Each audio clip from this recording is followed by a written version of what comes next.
நண்பர்களே, பார்த்தீங்கன்னா உடம்புக்கு சரியில்லை நண்பர், சளி பிடிச்சிச்சு, கோல்டு, அப்படியே தொண்டையெல்லாம் ஒரே கரகரப்பு.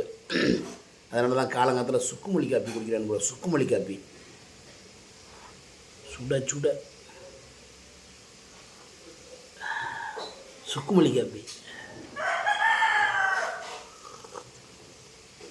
அப்பா,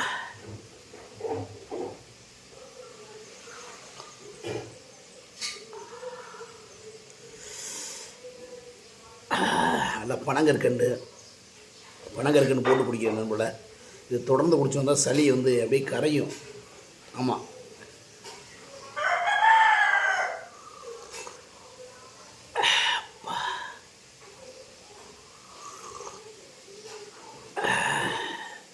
அப்படியே தெரியுது நண்பர்கள, கரையுது, அப்படியே தொண்டை எது கரையுது, அழகாக தெரியுது.